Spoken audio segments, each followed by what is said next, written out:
Hi everyone, this is Rishabh Chatterjee, and in this video we'll be talking about some of the mistakes that you should not make when you're answering the question, what is your greatest weakness? So as fresher, you might make some common mistakes that you might not know about. So with this video, I want to make sure that you know that mistake so that while you are making your answer, you don't make these mistakes. So basically, there are two types of major mistakes that candidates make. Number one is when they are making this answer, they think, oh, what does the interviewer want to hear? And based on that, they make the answer like the interviewer wants to know that you work very hard. So make your answer based on this.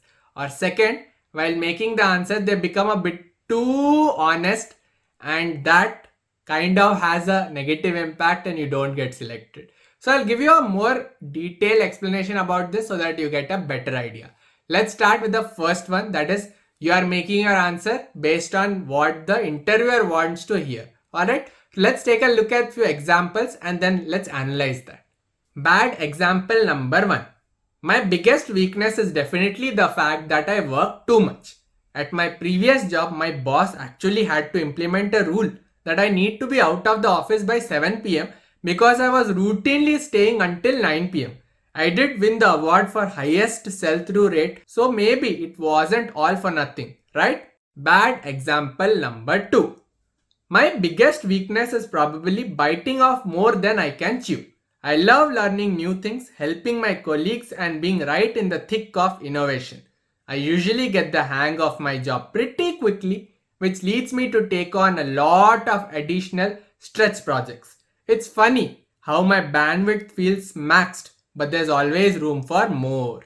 Now if we see the first example, it looks like the candidate puts in lot of effort, will do the extra work, will go the extra mile and do the work.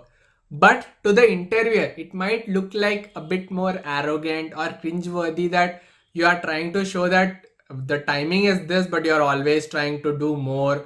Someone has to push you to go. So it doesn't feel right. It should be that in the office timings, you are able to do your work properly most of the times. In the second examples, if we see, it might look like in the first, like when you glance to the answer, that good that candidate is trying to do new things, trying to learn new things, trying to work in different departments. But to the interviewer, it feels like you have one task, you will not concentrate on that and you will not try to put your best effort in that. You will do different tasks. None of the tasks will be to your full potential. Something will be little bit, some other tasks will be little bit more, you'll put effort. But overall, your performance will not be the best in any of the tasks. So this is what we don't want to show it to the interviewer. So whatever task you have, you should put 100% effort. Now mistake number two, which is trying to give your answer, which is becoming very honest, that it kind of shows your real weakness that might be required for the job. Like let's say you're applying for a sales job where you need to speak to strangers and you say that I am not comfortable talking to strangers at all. So this is a weakness that becomes like the interviewer can't select you because you are saying something that is required for the job. So we'll take a look at the example so that you have a good idea, and after that let's analyze that. Bad example number three. My biggest weakness is the fact that I freeze up whenever I'm forced to talk to someone I don't know. To be honest, I was very terrified when I walked in the door today and sat down with you. But you have been really nice. Thank you. But yeah, I was shaking earlier. I just don't really feel comfortable in those situations and I get pretty awkward. I'm working on it though. My biggest weakness is probably procrastination. I was never good at planning ahead in school at my previous job and I would put stuff off until the last minute. That said, I only missed a few deadlines. I'm pretty good at cramming stuff in at the last minute. I think there's research out there that showed people get better results when they are under a tight deadline. That's kind of how I operate. So in example 1, it looks like you will have trouble meeting new people, talking to new people, and when you will join a new office, you will have to speak to people.